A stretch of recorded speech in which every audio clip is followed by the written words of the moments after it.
नमस्कार दोस्तों, स्वागत है आपका। मैं अमित आपके बेहतर स्वास्थ्य की कामना करता हूं और आशा करता हूं आप सब स्वस्थ होंगे। बहुत स्तब्ध हूं जो अभी पिछले कुछ दिनों में घटनाएं हुई हैं, जो गैस लीकेज 3 जगहों पर और उसके बाद औरंगाबाद में जो रेल की पटरियों पर लोग।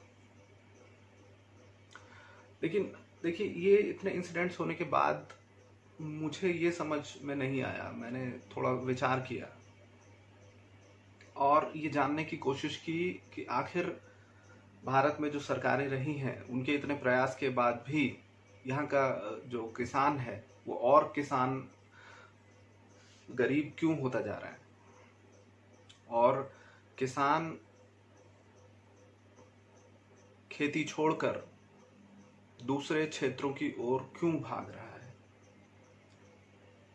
मेरे जो पूर्वज थे, मेरे जो परिवार के लोग थे, वो भी किसान थे, लेकिन मजबूरी की वजह से खेती छोड़कर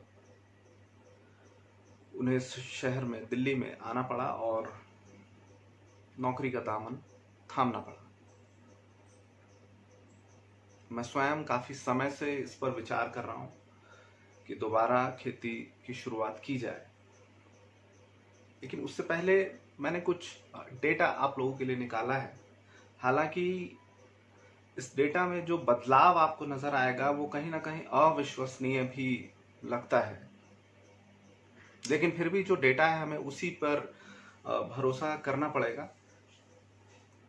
तो आपको ये समझ में आ जाएगा कि हमारे देश के किसान क्यों नहीं आगे बढ़ पा रहे हैं, क्यों सरकार की नीतियां ऐसी रही हैं कि खेती को समूलतः उखाड़ने पर तुली हुई है। आप मेरे कंप्यूटर स्क्रीन पर देखेंगे जो डेटा मैं आपके साथ शेयर करने जा रहा हूं, वो हो सकता है आपको चौंका दे, लेकिन वो चौंकाएगा आपको तभी जब आप न्यूट्रल होंगे। अगर आपकी आंखों पर चश्मा बंधा हुआ है, किसी भी पार्टी का चश्मा अगर है,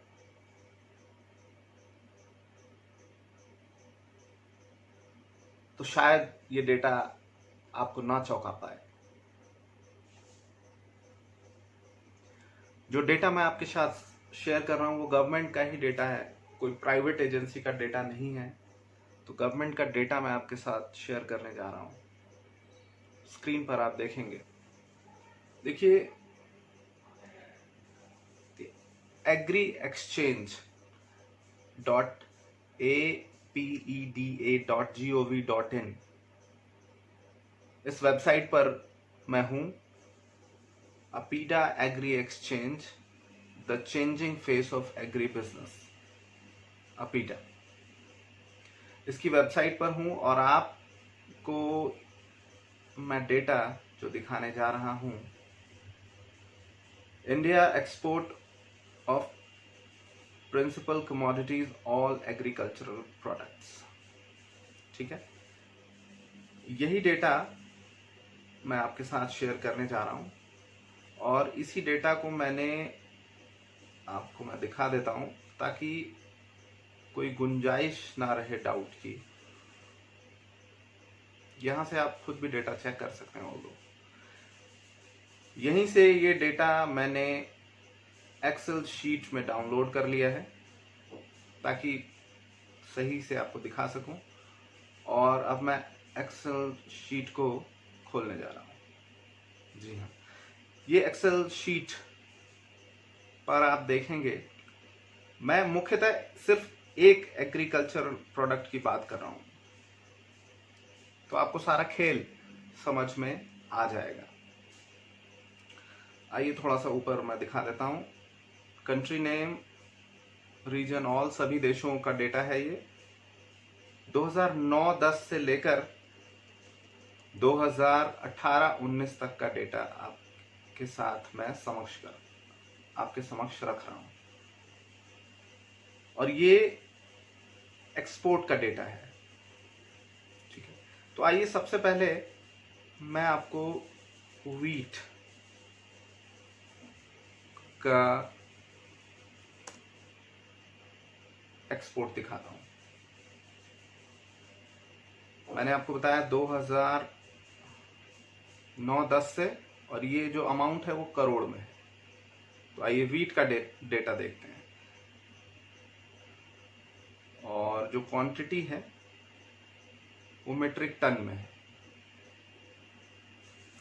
30 मीट्रिक टन 0.05 करोड़ का एक्सपोर्ट था गेहूं का। सिर्फ गेहूं की बात कर रहे हैं। 2010-11 में ये 397 हो गया, और अमाउंट देखिए 0.07 करोड़ हो गया। उससे आगे ये 1023 करोड़ का एक्सपोर्ट हो गया। देश आगे बढ़ रहा है। उसके बाद एक ही साल में जो स्टैगरिंग फिगर, चौंकाने वाला फिगर है, वो 10,529 करोड़। और ये 10,529 करोड़ 2012-13 की फिगर्स में आपको बता रहा हूं।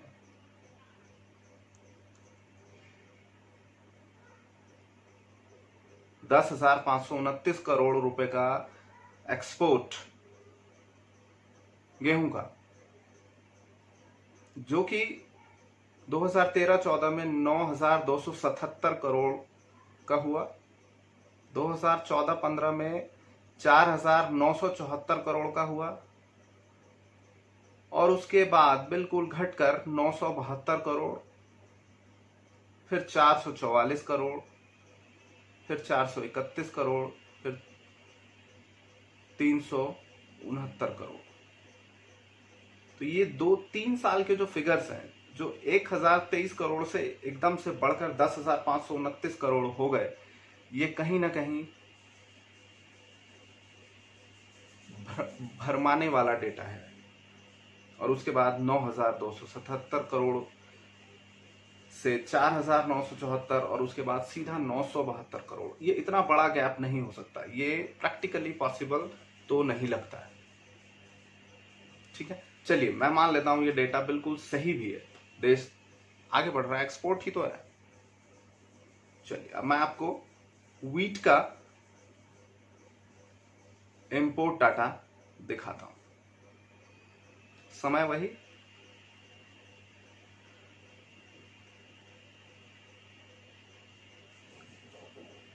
उस समय शायद पैदावार भारत में नहीं हो रही होगी,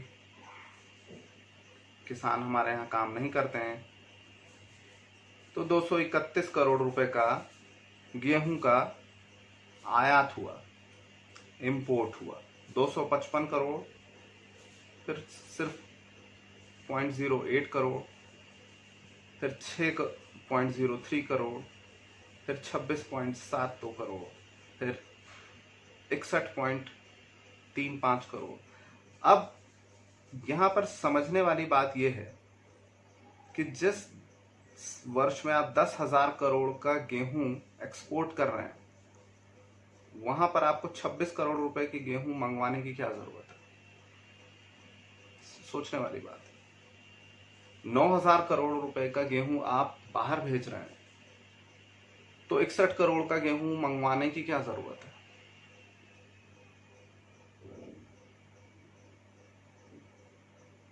$872 करोड़ का व्हीट 2015-16 में इंपोर्ट हुआ, 872 करोड़ रुपए का। और उसके बाद 8,509 करोड़ रुपए का गेहूं आयात हो रहा है। निर्यात नहीं हो रहा, आयात हो रहा है। फिर 2,357 करोड़, और ये लास्ट ईयर का जो है 5.44 करोड़।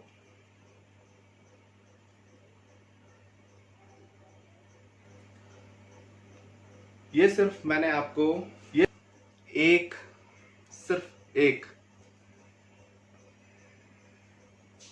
ऐसी वस्तु दिखाई जिसकी पैदावार भारत में बहुत ज्यादा होती है। जो जिस देश में गेहूं की पैदावार दुनिया में सबसे जो टॉप व्हीट प्रोड्यूसर्स हैं उसमें टॉप 3 में हो, उस देश में 8,500 करोड़ रुपए का गेहूं इंपोर्ट हो रहा है। और ये उस सरकार के द्वारा किया जा रहा है जो देश हित में काम कर रही है। मैं आप लोगों से जानना चाहता हूं कि क्या हमारे देश के किसान सक्षम नहीं है? क्या हमारे देश के किसानों को इसी तरीके से बेवकूफ बनाया जाता रहेगा और आप देखते रहेंगे? अगर ये डेटा, अगर ये फिगर्स आपके होश नहीं उड़ा रहे हैं तो फिर आपका कुछ नहीं हो सकता है, फिर इस देश का कुछ भी नहीं हो सकता है। फिर आप सिर्फ पिज्जा, बर्गर, अमेरिकन टूरिस्टर, इन जैसे ब्रांड्स, इनका उपभोग करने के लिए ही बने हैं। और ये Congress, BJP, Samajwadi party, Bahujan Samajwadi party, आम आदमी पार्टी, ये सभी आपको इसी तरीके से लूटते रहेंगे, इसी तरीके से बेवकूफ बनाते रहेंगे और आप बनते रहेंगे। क्या भारत को प्योरली एग्रीकल्चरल लैंड नहीं बनाया जा सकता है? क्या जरूरत है केमिकल्स फैक्ट्रीज खोलने की जब आपको पता है कि उसका सिर्फ और सिर्फ नुकसान है? मानसिक, शारीरिक, वायु प्रदूषण, भूमि प्रदूषण, जल प्रदूषण, ये सब इम्पैक्ट हैं, हमें सब पता है। वास्तव में अगर आप देखेंगे तो भारत एक डंपिंग यार्ड बन चुका है वेस्टर्न कंट्रीज के लिए। यहाँ की गवर्नमेंट मेरे और आप जैसे लोगों की कितनी वैल्यू करती है वो आपको इस बात से पता चल जाएगा कि भारत में अमेरिका से जितने भी कंप्यूटर्स लाए जाते हैं उन सब की डंपिंग भारत में होती है। ये स्क्रैप कंट्री बन चुकी है। भारत के पॉलिटिशियंस ने इसे स्क्रैप लैंड बना दिया है और उसका इतना नुकसान है शारीरिक और मानसिक रूप से कि आप सोच भी नहीं सकते। तो मैं आप लोगों से सिर्फ इतना कहना चाहूंगा कि आंख मूंद कर जिसको आप भगवान मानकर बैठे हुए हैं वो राक्षस है। ये सभी राक्षस बहुत समय से हमें लूटते आ रहे हैं। आपको जागना पड़ेगा, आपको जागना पड़ेगा अपने देश के अन्नदाताओं के लिए।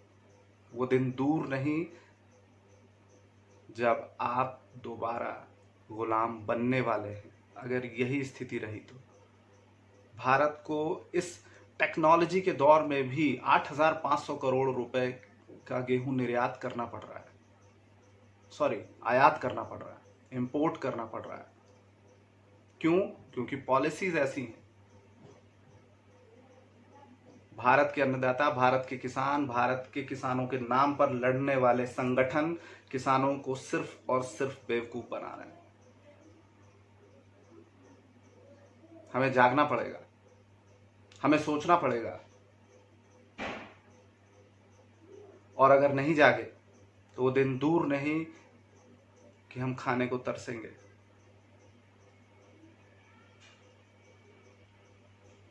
अपने बच्चों के बेहतर भविष्य के लिए अगर आप काम कर रहे हैं तो सबसे पहला काम ये करिए कि इस वीडियो को ज्यादा से ज्यादा लोगों तक पहुंचाइए और सरकार ऐसी पॉलिसी बनाए कि भारत सेल्फ सफिशिएंट देश फूड के मामले में बन सकता है और उसको बनाए। उसकी पॉलिसीज ऐसी होनी चाहिए। भारत के किसान सक्षम है। भारत के किसानों को मजबूर ना किया जाए आत्महत्या करने के लिए, खेती छोड़ने के लिए, जो कि किया जा रहा है बहुत लंबे समय से, बहुत लंबे अरसे से। लाल बहादुर शास्त्री जी जैसे नेता अगर दोबारा आ जाएं या वो अगर जीवित रहे होते लंबे समय तक तो शायद भारत की तस्वीर कुछ और होती।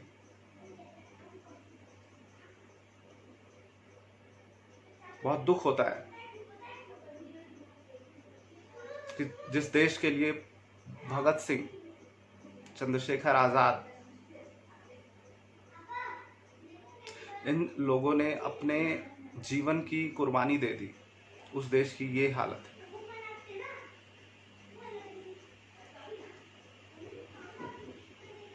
बस जाते जाते इतना ही कहना चाहूँगा कि प्लीज़ आंखें खोलिए। देश के अन्नदाता सब कुछ कर सकते हैं, कर रहे हैं बिना कुछ पाए हुए।